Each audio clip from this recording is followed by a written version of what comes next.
But if they think they've killed Comrade Aniye, they've made a grave mistake because he's not really dead, yes, and all members of Sanko present here.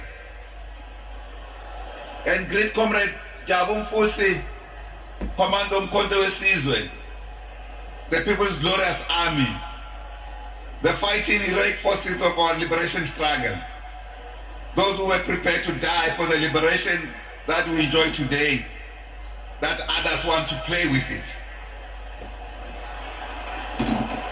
And all commanders and commissars of Umkhonto Wesizwe who are present here, and recognize our Veterans League, ANC Veterans League, led by Comrade Ernest Teron, who is also our provincial treasurer. Comrade Ernest. And the leadership of our Young Communist League, led by our National Secretary, Comrade Mzwandile Takudi. And equally greet all comrades from the solidarity components, from the Palestinian movement, and thank the speeches, the Palestinian solidarity movement. We ask them to give this message here, but wonderful message nonetheless, exposing the real crisis in Palestine. And great Comrade Mahmoud Patel from the Courage Solidarity in South Africa, from Krach, and for the profound message he gave. And indeed, as the Communist Party, we want the Turkish government to give us a proof of life of our leader Abdullah Öcalan, because they have not allowed any visitors to go and see him. Not even doctors nor his families. The last time 3 years ago he managed to speak to his family member was his brother for only 4 minutes, in which they cut the cord. Ever since then, we don't know what's happened with our leader Abdullah Öcalan. We want proof of life. And in fact, we need more programs and campaigns to force the Turkish government to give us not only proof of life, but to release Abdullah Öcalan from prison unconditionally. He's in an island prison like Robben Island, guarded by more than 1,000 soldiers. Initially spent almost 10 years alone with more than 1,000 soldiers guarding one prisoner. Bamsaba ndikangaka Öcalan ngaphandle kwama-ideas wakhe, ama-ideas wobukomanisi. Sithi nathi la eSouth Africa asireview relationship yethu ne-government yase-Turkey. Comrades, let me observe all protocol. But before I start, I want to pay tribute to Dr. Ismail Haniyeh, the leader of Hamas, the leader of the Politburo of Hamas, was assassinated by the imperialist forces when he was attending the inauguration of the Iranian president. It's an extrajudicial killing by apartheid settler state of Israel and supported by the Americans in another country. This is just unacceptable. The Zionist regime of Israel, supported by the imperialist forces of America, continues to cause chaos and create wars all over the world. They provoke nations and people. How do you bomb a guest of another country in that country? Abanambeko, the Americans. But if they think they've killed Comrade Haniyeh, they've made a grave mistake because he's not really dead, he has multiplied. And they can never silence ideas of liberation by bombs. And immediately, when the axis of resistance responds to this crisis, the Americans sent more military ships to the Middle East. This is just unacceptable, and it has to stop. And that is why, in South Africa, we should not break our relationship with the Americans. We owe them nothing. They are our erstwhile colonizers and enslavers. They enslaved the African people in their millions. More than 10 million Africans died as slaves in America. Some did not even reach America. They died in the middle of the sea. Today, some of our comrades want to create an impression that America is our friend. America cannot be the friend of any country that wants to liberate its people.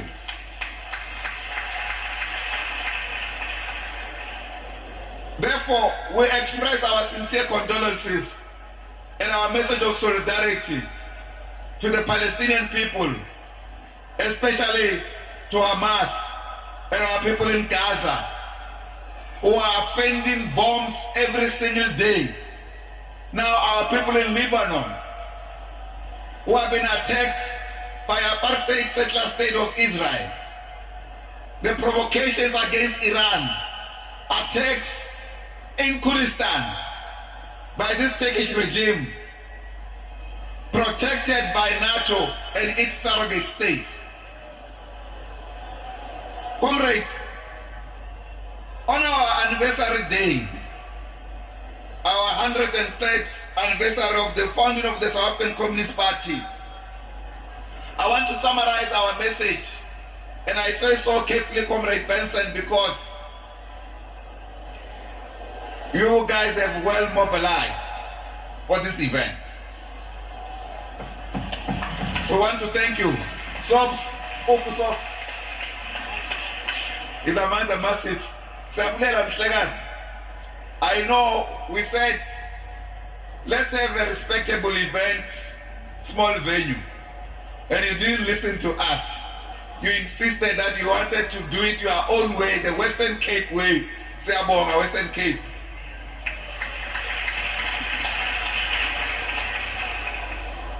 The other reason, comrade, it's a lesson for all of us. Uguti, masina malunga wethu alliance. So apiska ukuthi akhulume azaqede asiphumleza wabo. If we start on time, we will finish on time.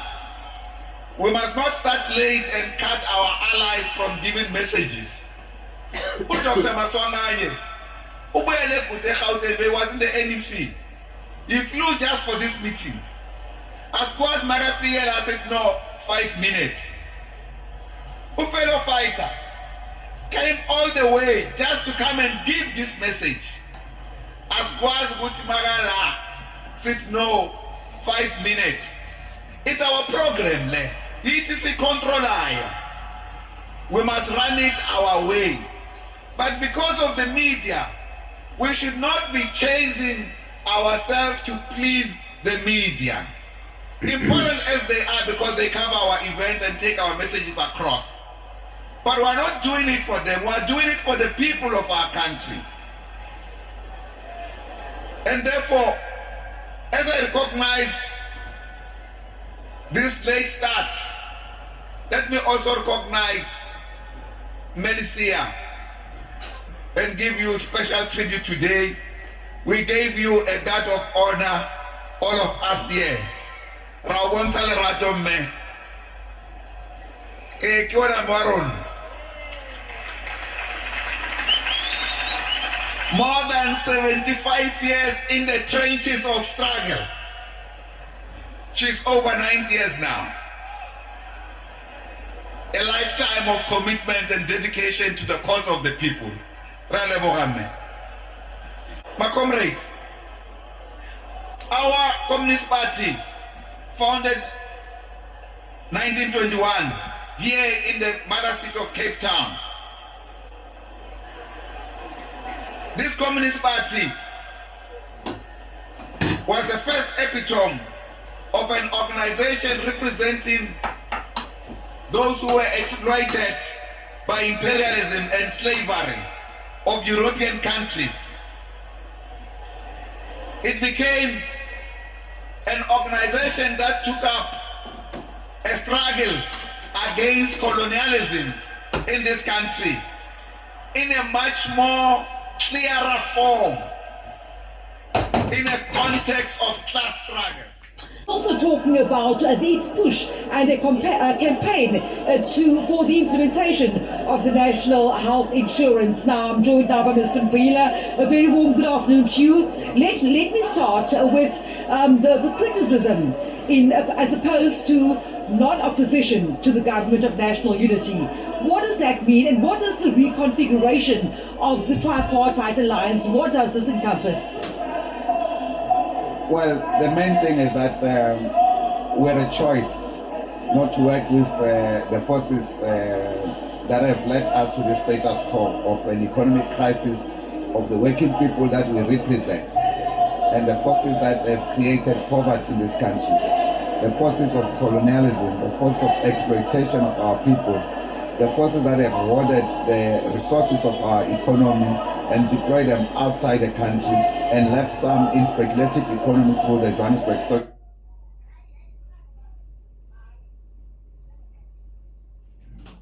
exchange, who are not willing to invest in any productive sector of our country.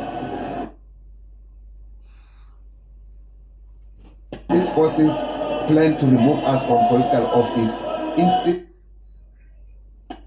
rejoicing after they failed to defeat us. We went back to embrace them because they threatened us with the economy. This was a moment in which we could have freed ourselves from the clutches of capital in this country. Unfortunately, we failed to do this by making bad political choices on the government of national unity. So when you talk about reconfiguring your alliance, I mean, we've seen your alliance partners here today, the COSATU, as well as the ANC. What exactly does that mean when you talk about reconfiguring? Spell it out for us. Reconfiguration simply means that we change the way we work as the alliance. There's respect for each other's ideas, and we find time for constructive engagements and discussions on any other issue that we face. For instance, this question on the government of national unity, consultation was not substantive, but there was consultation. And we're unhappy about that because the positions that we placed on the table could have given us a different outcome today. But instead of freeing ourselves, we reneged back to the clutches of capital, who are now playing the tune through the expressions by the DA. In fact, when we listen to Mzile all the time, it is clear there's more than what we have engaged in the discussions with our allies, the ANC, when they briefed us about some of the negotiations, because we were not involved in the negotiations. We asked to be included in the negotiations. We sent names, people that were not invited to the meetings. We were supposed to make comments on the statement of intent. Our comments were not taken into account when they finally signed this statement of intent. So in other words, they just represent us without our mandate. So you're not very happy with the ANC at this point in time, am I correct in saying that? No, it's behavior. The ANC and its leadership are two separate things. So the behavior of the leadership of the ANC is unacceptable at the moment, in a sense that when the moment arises for them to side with the people, they decide to join hands with capital and want to justify it. And to the extent that there was some engagement with us, they want to include us in that particular process. No, we're not party to it. And we felt that this is a bad political choice. There could have been a different choice and a different outcome. South Africa will then be clear. Now we're going back to the crisis of the majority under capitalist economic system. When now this capitalist economic system had failed to remove us from political office, we should have taken this opportunity as the leading majority party to chart a new way forward for South Africa. On reflecting on the outcome of the May election, you're talking about the representation, or it being indicative of the underrepresentation of the working class. What does this mean? What it means is that the message of the working class was quite poor in the elections campaign. I mean, for instance, in the middle of the elections campaign, Minister Kodongwana launches austerity measures against the workers, budget cuts, letters flying around forcing government departments to cut expenditure, social expenditure to the people, the support mechanism for the people in the period in which the capitalist economy, the cost of living was too high for ordinary people to afford anything. So you can see it's an elite pectin process. Capital on the one hand has rejected to come into the social compact system, and the government doesn't do anything to force them to come into the social compact, and they continue to extend their mandate or outsource their mandate to capital, which has failed over the years because capital has no obligation to the people. Its main task is to make profit and make more money. It has no responsibility to the well-being of the people, but the government is, and the liberation movement is, and this is the point of contention now in the alliance. So where to from here for the SACP, charting the way forward for itself as a movement? Well, we'll certainly, we come from an alliance secretariat meeting on Tuesday. We have raised some of the issues, including convening important meetings. Some of them were overdue meetings, including a political council, where we could have debated at length this current situation. The ANC pulled this thing together with the DA without us. We went into an alliance political council meeting where it was just information. And that's when we decided to get people to participate in the negotiating team who were not invited to the meetings. So you can see the deceitfulness in this regard. And it is that makes us doubt this outcome. And when you listen to Helen Zille when she speaks, you realize that actually there was a real reason why we were excluded from some of those people. Will you break away from the alliance? That's a decision our structures will have to take. At the moment, we will have to have deeper discussion because the alliance is not a wish, it's not my wish or the wish of any other leader in the movement. We're a dual membership organization. So when we talk about the breaking up of the alliance, we're talking about the weakening even of the forces of liberation in this country at a point where imperialism has launched a huge offensive against us using their stooges here at home, including big capital. Now, we go back to the same capital to hug them. The CEOs of these countries, some of the big business people, the Oppenheimers.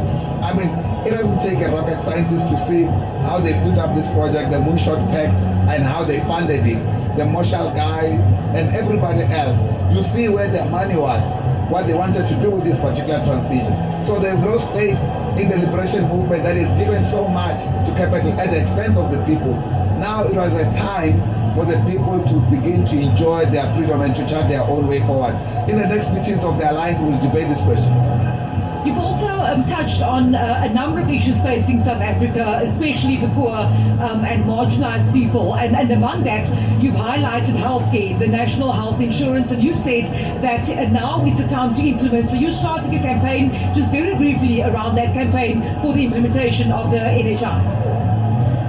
What we need to do is we're putting together Friends of the NHI campaign as a broad front. We're inviting other organizations to join us to ensure that we fight together on the side of government and on the side of the alliance to make sure that the NHI is implemented, because it's now government law and it's now been undermined through a series of possible litigation. Capital Solidarity Forces, for instance, this organization, right-wing organization Solidarity, has come out to oppose NHI. But we need the people to understand what NHI is about, because it's about their health. And in this regard, we think we have a better opportunity to mobilize all of society to make sure that they can campaign and defeat this rejection by NHI from capital particularly, so that the people can benefit from their own health. Mapaila, thank you so much for speaking to me. Of course, they're just wrapping up.